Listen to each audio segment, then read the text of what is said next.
Welcome to Postcards to the Universe with Melisa Caprio. Do you believe in magic? What if you were told that all you had to do was get a little creative and work a magic spell to bring anything you can imagine into your life? Here on Postcards to the Universe, we will share manifesting, tips, postcards, creativity, abundance, and prosperity. Here is your host, Melisa Caprio. Hello and welcome to Postcards to the Universe with Melisa, creating the life you crave. Happy 2021, everyone. I can't believe this past year. It has been a wild ride, to say the least. I hope everyone is doing well. I am really excited about the energy around a new year. Now, I know things haven't changed as far as the virus goes, and a lot of people are dealing with that personally. And of course, the situations that have been going on for the last so many years in our country and what's going on because of COVID. But truthfully, I always feel like personally, a new year, it's a great time for a new reset because we get to start again. Where do we want to go personally in our lives this year? I have some really exciting things that I want to do. And the top one is I decided, I've been wanting to do it for a while, and it just kind of formed in my brain last month as I was wrapping up December, that I'm going to start my new book, and I'm starting it this month. And I'm going to get into more details about my book later. So I don't want to give away too much at the moment, but what I will give you a hint about is that it has to do with my Magic Monday messages. And I'm really excited about it and how I've imagined it in my mind's eye, what it's going to be. But you know, when we imagine stuff, we shall see how it unfolds. And I will get into much more of that as I'm going along in my journey of writing. Now, speaking of Magic Monday message postcards, this week, on the first Monday of the new year, the postcard I photographed has the affirmation, "and so it begins." And like I just mentioned, I like the energy of the new year because we can reset, start again, create something new. Every day, every hour, every moment in our lives, we are dealing with the new beginnings, right? Most new beginnings are small, but if we think about it, they actually turn out to be big things because everything that starts with a beginning. Like the oak tree begins as an acorn. A new book begins with a first sentence. The words, "I have a dream," inspire the beginning of a new phrase in history. A new, better, happier, more fulfilling life begins with us appreciating the power of new beginnings. And beginnings they can appear small and insignificant, but reality, they are very significant in our lives. Why? Because a beginning, by definition, is a cause. To begin something is to cause the movement of energy. And you guys know I talk about energy all the time and how, like energy attracts like. Everything is energy. And as energy begins to move, our life begins to move. And this is what is cause and effect. And this is why every beginning leads to a result or leads to the effect. And probably the easiest way to get started is just start, tomorrow, the beginning of a new day. How do you begin each new day? Maybe you want to change a little something. Maybe it's get up a little earlier and journal. Maybe it's, start taking walks in nature. It's just start with anything. It's not like a resolution. It's just like a slight change in something that's going to get you to a goal that you have in your mind that you want to get somewhere. So just start. Start in the morning as soon as your feet touch the floor. And if you want to see the week's Magic Monday message that I just shared, you can go to any of my social media platforms or my website, Postcards to the Universe. I share them each week across all my social media platforms. And I would love it if you would join my public Facebook group, Postcards of Love, to share and see inspirational posts and beautiful photographs. So please go there and join me if you want. I'm super excited that I have a professional astrologer on, Kathy Beal, today. And Kathy was kind enough to jump in literally at the last minute. And we're going to talk about astrologically what is wrapping up from 2020 and what we can be looking forward to in 2021. So I'm just going to give you a little background on Kathy and then bring her out. So Kathy Beal, a professional astrologer who helps individuals and business owners make decisions and better understand themselves, their options, and the people in their lives. Her counseling and forecasting draw on her diverse life experience as an attorney. So funny, I have 2 attorneys back to back, a small business owner, a performing artist, and a writer. She is a tested and verified member of Best American Psychics and a longtime contributor to Own Times magazine, where you can read her monthly and moon forecasts, as well as her annual guide to handling Mercury Retrograde. And if you want to find out more about her website is empowermentunlimited.net. And then you can read all about Kathy. Welcome, Kathy. Thanks again so much for jumping in at the last minute. I really appreciate it. You're very welcome. Talk astrology? Yeah, I'll do it. Okay, good. Okay, so before we jump in, why don't you share a little bit about yourself and your background? Oh, I'm someone who's straddled a rational way of life, a very logical, rational way of life, and a mystical fantasy way of living pretty much since I was a kid. And I say that I've built my life and career on the bridge between intuition and the rational mind. And I operate out of both ends of it. And I have found that the more that I approach everything from the intuitive, energetic, and the more all of the rational and mundane stuff just flows. I still do a lot of different things. I juggle several different passions, income streams, whatever. But it's just the way my life works, and it all seems to make sense somehow. That's interesting that you say it like that, because I do have that too. I have the rational, and then I have the like mystical part of me, and I somehow have made them kind of merge together, and it works for me. And the interesting thing that goes along with that is I put all of the metaphysical stuff aside when I went to law school, and while I was studying for the bar, so 3 years after it was like a pressure cooker blew the lid off. Stuff that had been building up and building up and building up just came out of nowhere. I started having precognitive dreams, which I historically had never had. And it made for a very interesting summer. I'm sure it did. I'm sure it did. Oh my God. Yeah. It became clear, like, you just can't ignore this stuff. It's a part of you, and it will derail you if you don't pay attention to it. So now I just pay attention to it. It's a great navigational tool. So. Yeah, it really is. So a lot of us know, our astrological sign, and that's basically all we know, right? A lot of us that's all we read. We'll read, what's happening for, Virgo, what's happening for Gemini, and then, we move along. But it's so much more than that. So I don't know how to even ask you the question, but can you explain astrology to us and why it's important in in 60 seconds? Well, in I guess layman terms for us novices who only know about reading about our own, sun sign.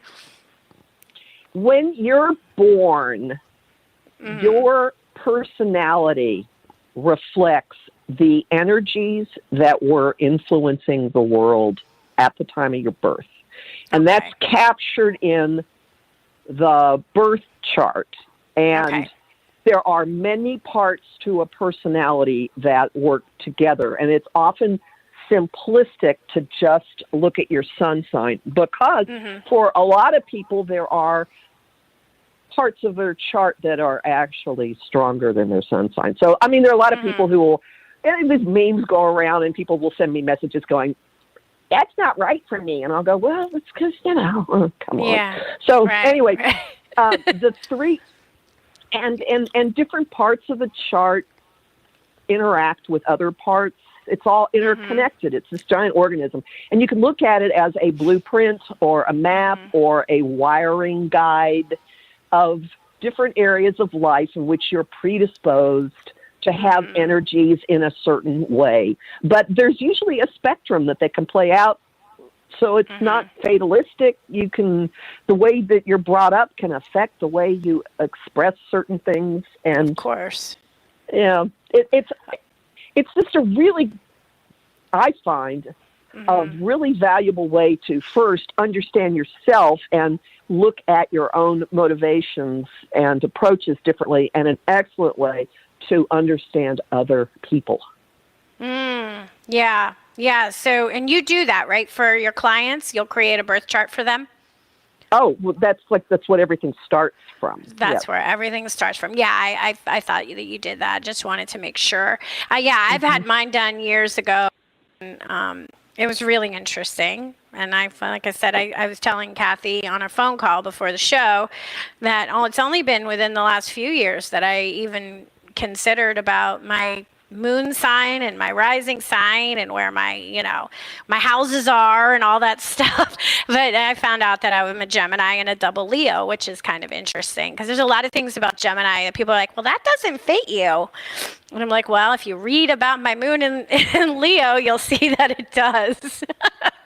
Right? So it's kind of cool to I mean, I recommend it if you're looking to gift yourself something really cool for beginning 2021 and where you're at right now in your life, where you started from, do that for yourself. That's a nice gift, don't you think, to give yourself the start of a new year?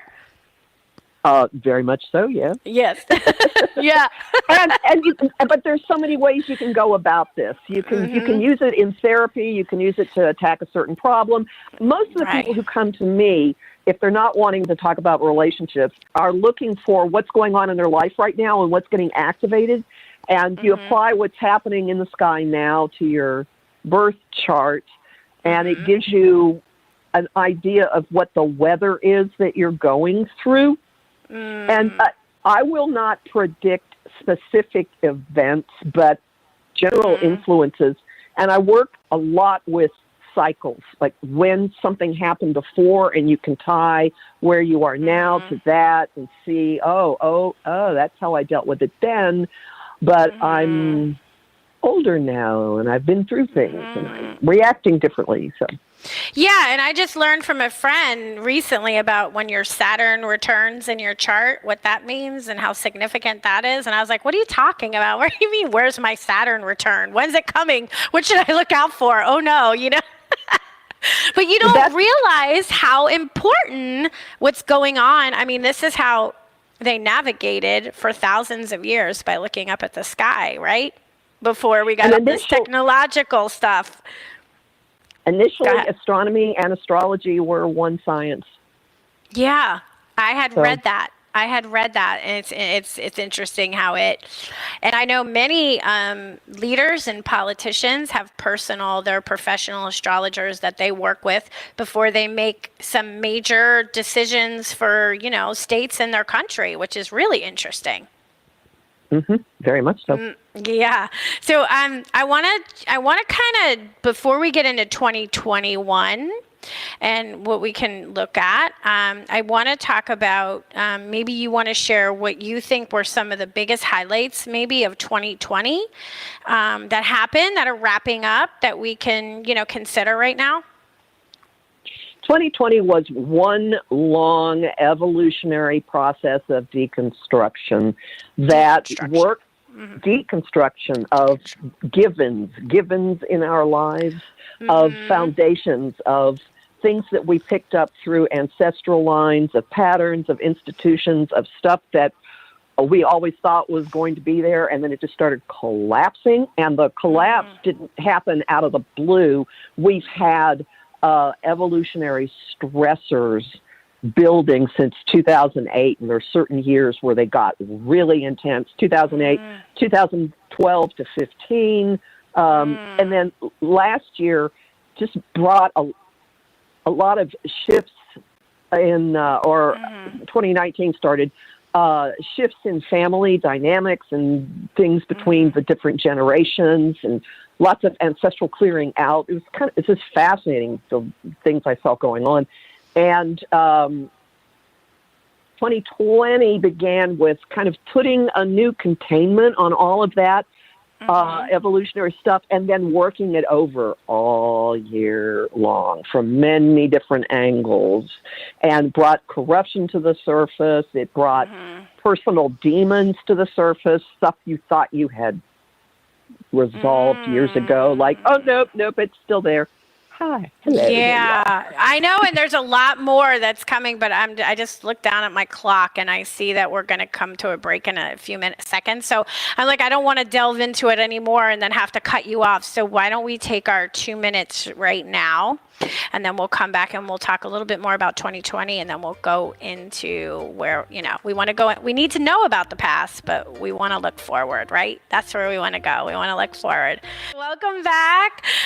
So Kathy and I, of course, were chit-chatting during the break, so you may have heard a little bit of that. I'm so excited to have her on. She's a professional astrologer, and if you were listening to the first third of the show, I break it up in thirds now because we take 2 breaks. We're talking about a little bit of the highlights from 2020. So is there anything that you want to specifically point out besides the deconstruction? I did want to ask you, and maybe this will be a good leeway, about this great conjunction with Jupiter and Saturn on December 21st. And maybe you can tell us, what did that mean? What does that mean? How is that significant?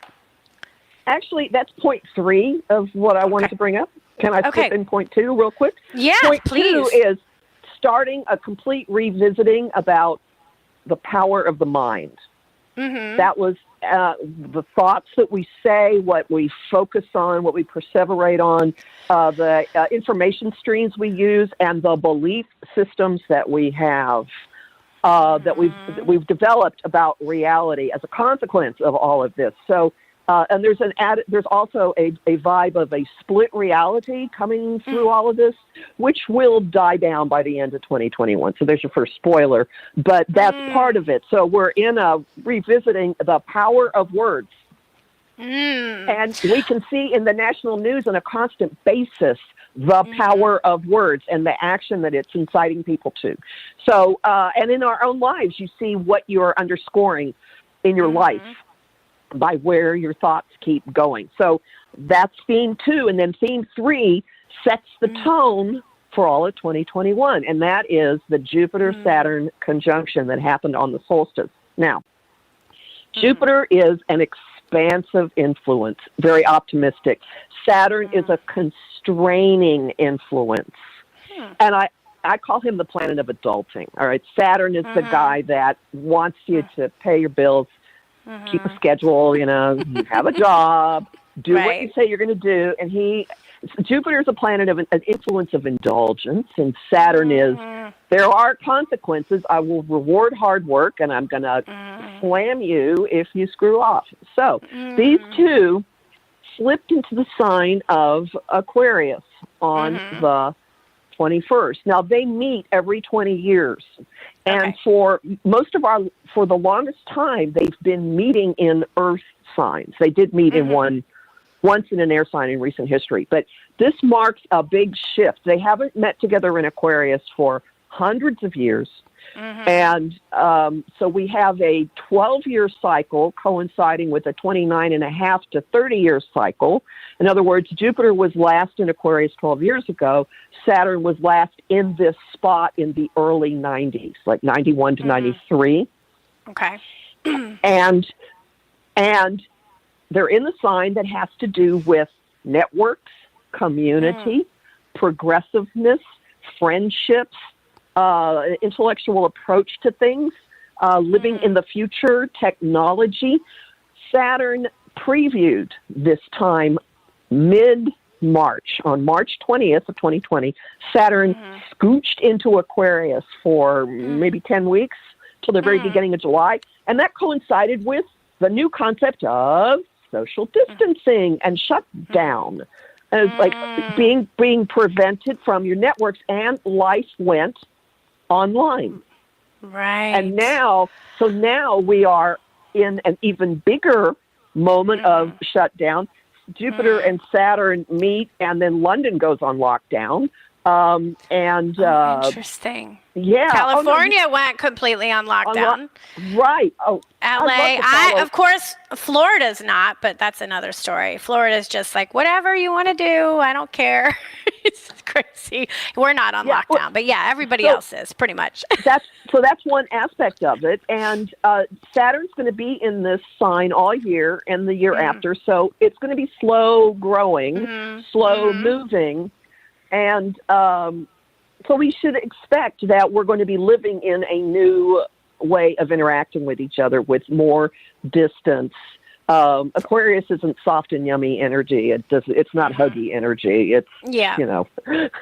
Every Aquarius I know. Yeah, I was going to say every Aquarius I know. My father, some other people that I know are just not that way. So it's funny that you say that. Yes, I could see that. Well, it's interesting that what you said about words when you were talking about with how the power of words and the effects, because that's what everything about my whole movement is. Postcards is. It's about the words we say that come out of our mouth, the things we think, to the words we say, to the actions that we do, to the energy that we put forth. So I'm very conscious, and I've gotten so much better out of it doing it over the years. I'm very conscious of the words that come out of my mouth.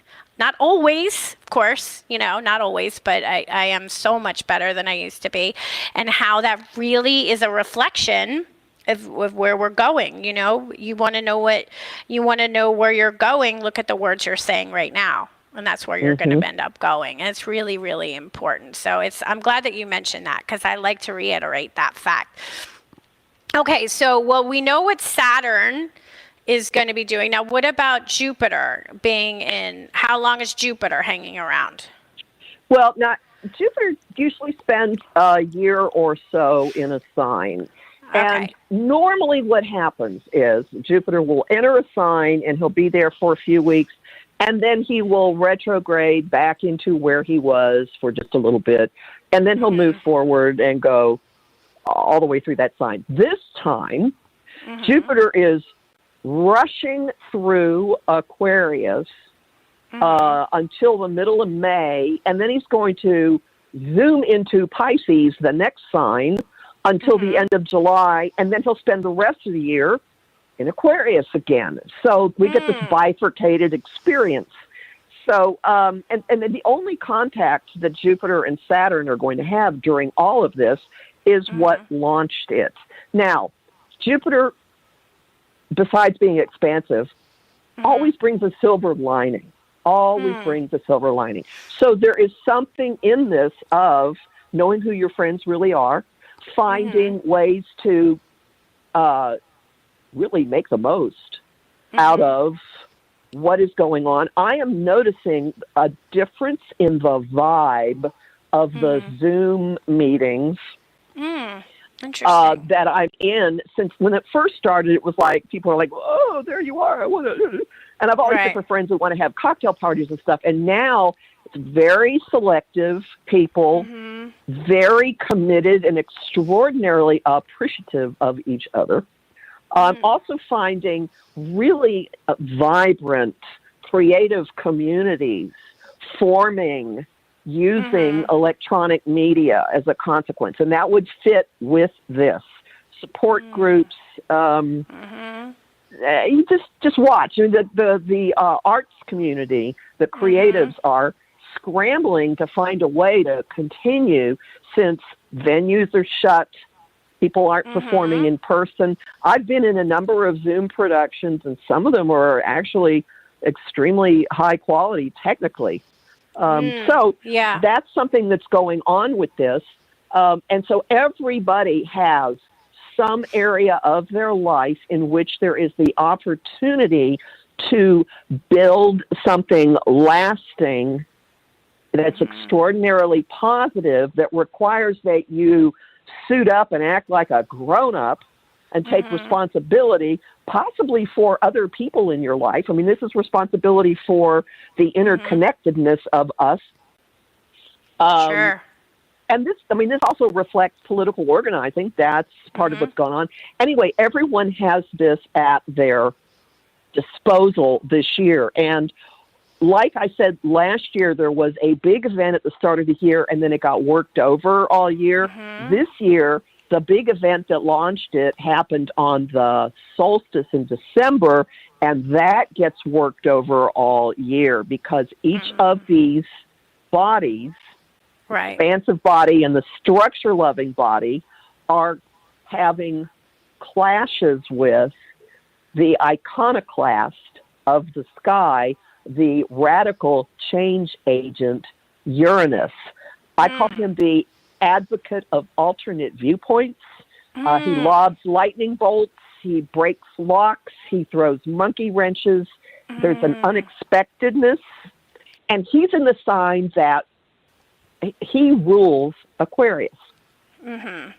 So they're all kind of like doing his dance somehow. Okay. And there will be demands for, there'll be some, this is going to involve the economy and money because Uranus is in Taurus, which deals with that. It will involve food. It will involve the arts because Taurus also is highly creative. And Jupiter pumps him up this month, and then Saturn goes to it with him from February through the end of the year. So we don't just have this new construct. Actually, here's what it is. We're going from deconstruction to a new construct that is unlike what we have lived in before, and we're kind of tweaking it all year. Okay. And that means it's going to be a lot of positive things, but that doesn't mean it's going to be comfortable, correct? Just because we're seeing positive things happening, it doesn't mean as we're going through it, everything we see or experience is going to feel good necessarily. Maybe we may be like, "Ooh, what's that? I don't really like that," kind of. Right? Yeah, well, as these things are happening.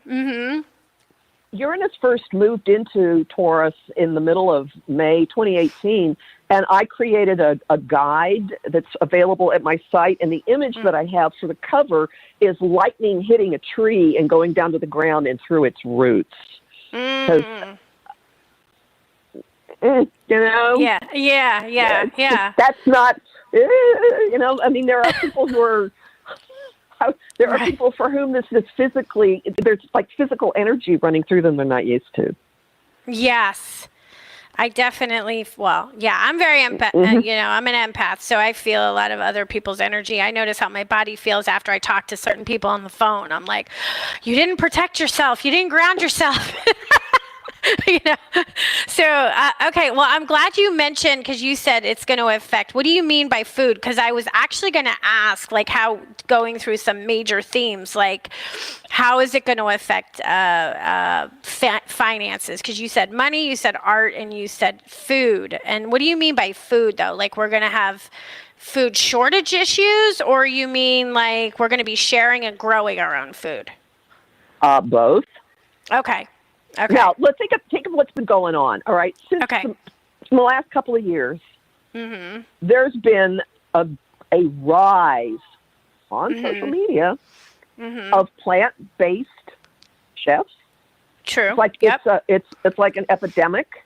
There's been a lot of things coming to light about stuff going on at meat processing plants, especially with the intersection with COVID.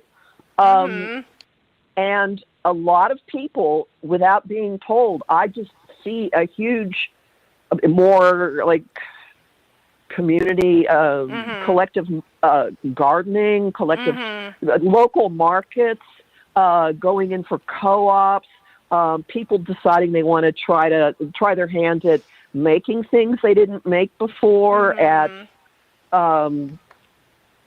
growing some aspects of their food. And it's bringing it too. Yeah, bringing it down to a simpler, more immediate level, and not being so reliant on some kind of corporate distribution. I mean, when the shutdown hit, think of the things that suddenly became impossible to find. Flour and yeast in the New York City area.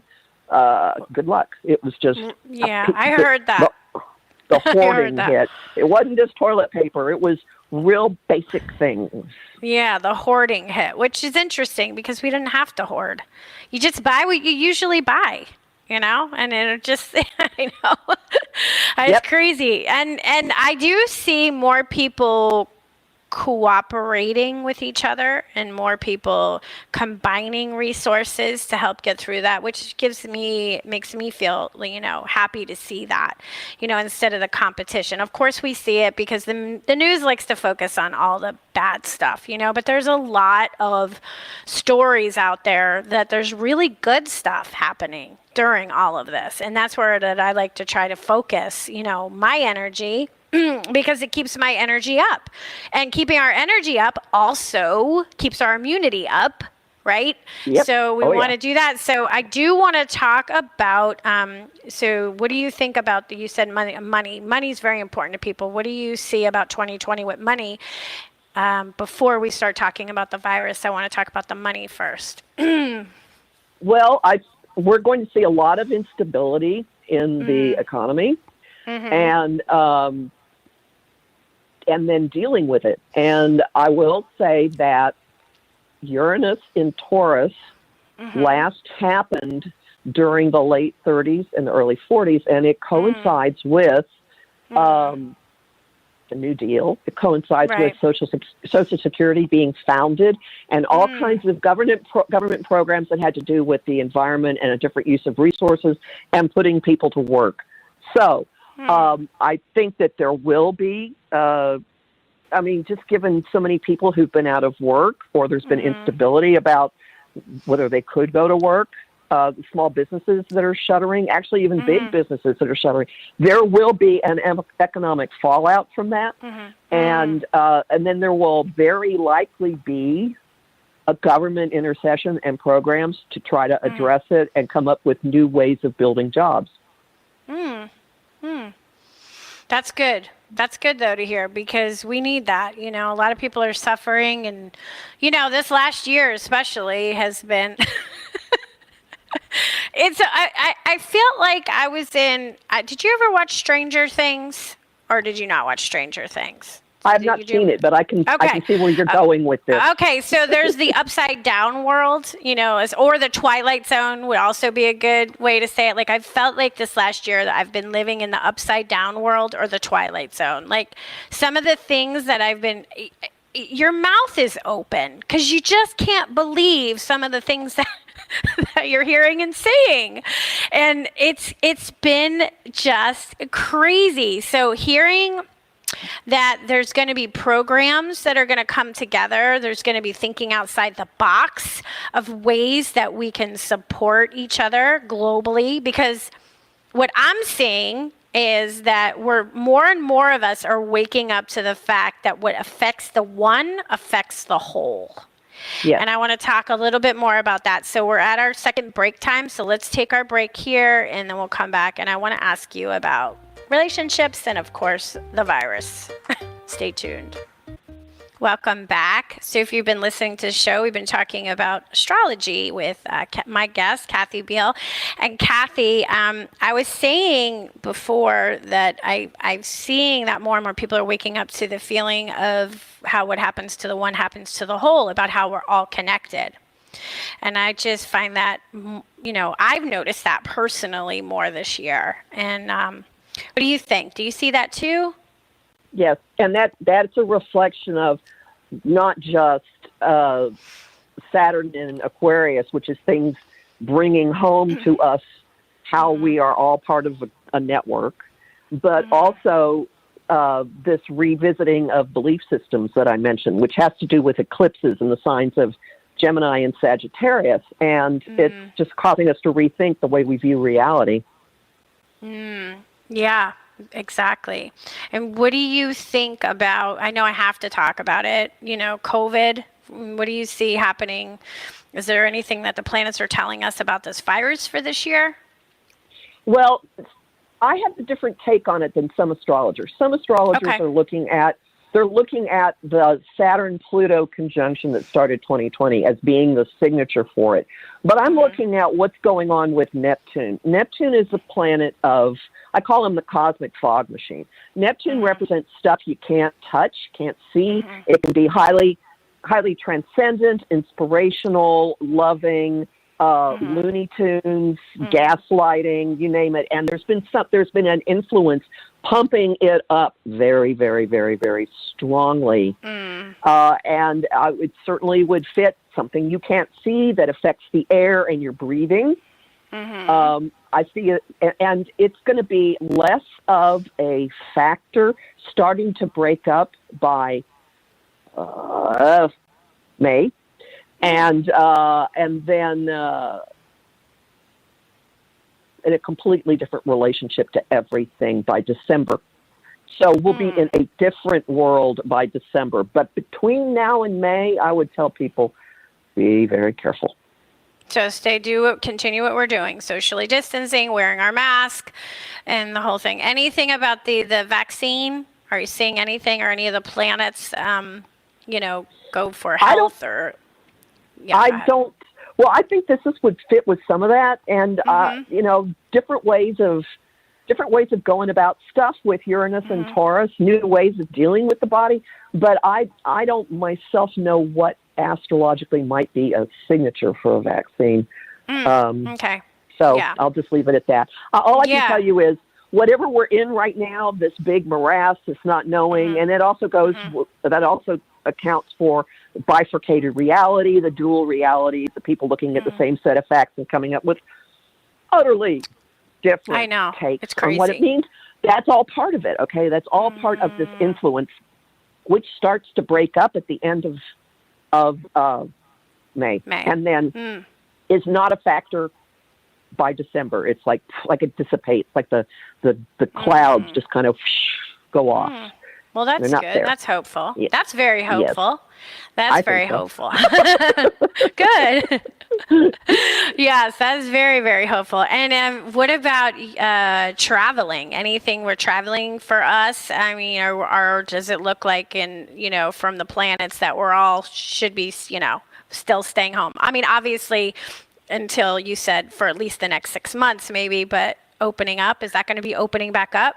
It's possible this summer because the eclipses that are happening now do deal with travel. They do. Okay, I was going to ask you about those eclipses, so why don't we segue into that too? Go ahead. Well, because Gemini is short distance travel and it's driving your car around, doing all this stuff, and then Sagittarius is going way far away. Taking boats, taking airplanes to another continent. And it may be until this summer when the next round of eclipses hit before there's any kind of sense of, all right, now we're moving from one way of being to another. And again, everything feels like it normalizes and there's the new mode pretty strongly into place by the end of December. So this is a huge transition year for many, many things. And actually the image that I got for it associated with the solar eclipse in Sagittarius that happened in December right before the solstice, right before Jupiter and Saturn met, the image that I got was of a giant stargate that we were going through and having basically no choice and not knowing exactly when you could walk into the stargate or you could just get sucked into it, but not knowing exactly when it's going to close. And when it closes behind us. We are not going to slide back into the world as it was. And in fact, the image I have for my January forecast, which is actually, it was in packing with an air filter for a highly cutting edge filtering system, said, say hello to a whole new normal. Yeah. So I can feel that. I can feel that when you're saying it. Yeah, I feel it. I see it. It's, well, you know what they say, all the dark and all the muck and all the stuff has to come up to the light for it to be transformed. So if we are moving through portals and the energy of the planet is raising and our vibration is raising, all that dark lower stuff has got to, be transmuted. And the only way it's going to is if we see it. We have to be a witness to it. So, Yep. Yeah. So I see it too. Oh, so let's talk about, okay, because you talk about, I was looking on if you go to Times magazine and you look up Kathy's Beals, you can see her blogs that she writes, and you talk about Mercury retrograde. Now, personally, Mercury retrogrades, I kind of dig. Being a Gemini, Mercury is my ruler. A lot of people freak out about it. Oh, don't do this. But I find I'm very creative during Mercury retrograde. So, people get all wrapped up in it. So why don't you share, first of all, what that means? What the heck's a Mercury retrograde for those who don't know? It's when the planet that rules communication and transportation and gadgets, I call him the ruler of What, gadgets? It's gone. And gifts? It's gone. Gadgets, and getting around. There we go. Gadgets, there you and go. Getting around. Anyway, it's an optical illusion. It's when there's a difference in the orbital speed between his and the Earth, and it appears that he's moving backwards. So during this time, he's also really, really close to the Earth. During this time, the things that he rules don't operate by their normal rules. So that means there can be high level of confusion. This is when you're driving, and every time you make a turn, there's a detour. This does happen. When things just take long, stuff doesn't make sense. Everything starts breaking down. Emails get lost, phone calls get dropped, the computer won't turn on, all that stuff. Yeah. This is an excellent time to research, to go back over old business, to stop, get quiet, organize things, get your thoughts collected, figure out what really happened. It's like a great going in time. And it's good for writing. It's really good for writing. In fact, people who have Mercury retrograde in their birth chart are often really good writers because they're kind of naturally inclined towards going in. And again, I will point out, I will tie this to the notion of where your mind goes and what you get, because Mercury retrograde has become one of the darlings of the internet, and everyone has something to say about it. And like all these memes, and oh my God, Mercury's retrograde, and all these horrible things happen to me. Well, you know what? If you focus on a lot of really horrible stuff, you're going to experience everything that way. And sometimes I get to the point where I just laugh, like, all right. Yeah. Yeah, that's why I was saying I like them, so I don't have any of those issues. I mean, don't get me wrong, emails sometimes go, or, something like will happen, little things, but that can happen anytime. But there's something about the energy that maybe because I'm sensitive to it, because it is a ruler, Mercury rules Gemini, that I feel it. That I do. I find that I get super creative, and I like my internal times because that's when a lot of cool stuff comes out. Yes. Yes. So they don't freak me out like some people. But that's why I wanted to bring it up, because you talk about it, you write about it. And like you said, everybody knows basically their sun sign and Mercury's in retrograde, because everybody posts memes and GIFs and this and talks about it and oh my God and it's and it, So now it's like become like a social, everybody knows about it on social media. So for those of you, listening, don't worry about a Mercury retrograde. It's okay. How many do we have a year? 3 or 4? I always forget. It depends. Okay. So how many are 2021 having? 3. 3. Okay. And the first one starts at the end of January. And they're all in air signs, so they all involve intellectual energy, which will have one of 2 extreme effects. One of them is they could be easy peasy, like, oh, okay. Mercury is happy in air, but that also could mean that it's all the easier to screw things up. So right. Now, read more in my go ahead. In my guided on time. Read more in my guided on time. Right. And then how many eclipses? The eclipses are coming up in the summer. this year? How many are we having this year? We're having 1, 2, 3, 4. Wow. Maybe 5 now. Hold on, I can tell you exactly. And now, Oh my God! Does it feel like we're getting more eclipse than we ever did, or is it just that now I'm aware of it, or before I wasn't paying attention? Okay, that's what it is. There are only 4 in 2021. Okay. There were 6 in 2020. There were 4 in 2021. That's what I thought. Okay, and the eclipses, like, what should we look out for? What is being eclipsed this 2021? This has to do with where our mind goes and the beliefs we use. So it has a lot to do with bias, with prejudice, with your thought loops, with the quality of information what your information diet is, what you talk about. And there's something to hear about how we actually physically get around. So we are reorienting ourselves to the notion of moving around on the planet. Interesting. So I would imagine that the airlines are going to go through massive changes in how they deal with things. Yeah. Yeah, well, I wish they would just upgrade for everybody. Where it used to be a pleasure to fly before 9/11, and now since 9/11 it hasn't. If they could totally revamp the whole way people fly, it would be nice. Right? Well, that's a possibility. Right, and, it is. Anything's possible. With Jupiter, you bet. Jupiter rules Sagittarius, so. Yeah, Jupiter rules Sag. So what should we be what are some significant dates that we should be aware of coming up? And just, read about it, look up in the sky, kind of be aware of.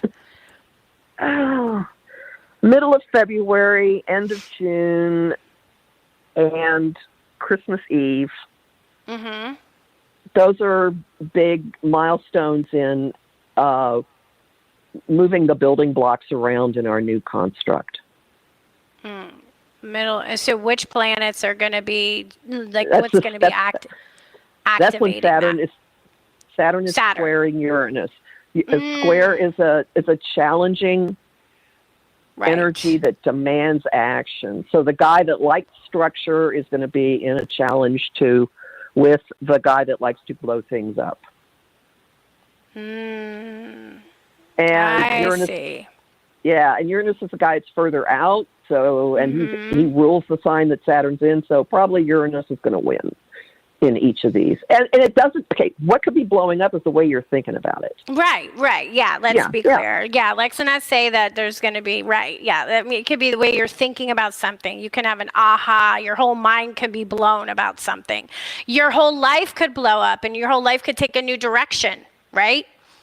So those are the things that can blow up. So we don't necessarily mean dynamite blowing up. Yeah.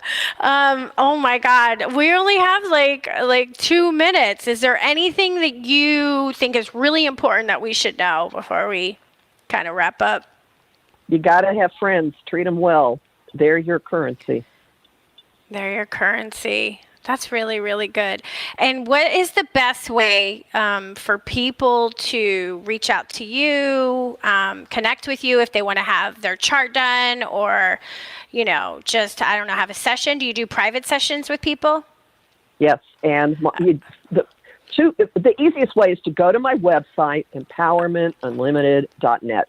I have a weekly podcast. I have my mooncasts and my monthly outlooks there. I have recorded talks that explain what's going on. I've got guided visualizations that work with planetary energies, and you can book a session with me using either astrology or tarot, but most people go with astrology. I'm on Facebook. My Facebook page is Empowerment Unlimited, and I also have a group that you have to get membership into, the Astro Insight Lounge. It's free, but I usually prefer that somebody have some inkling of how astrology works to get in there. I post a lot of astrology in action in that group. Like, here's how the archetypes are playing. Here's the aspect. Here's how it's playing out in the news. Yeah. Okay. Yeah. So yeah, you want to have that. Okay. Well, thank you again so very much for being here with me today. Thank you. Thank you. Okay, guys. Thank you for listening to Postcards to the Universe with Melissa, creating the life you crave. Thank you for listening, and I'm wishing everyone an abundant year filled with joy. I will see you all next week. Peace.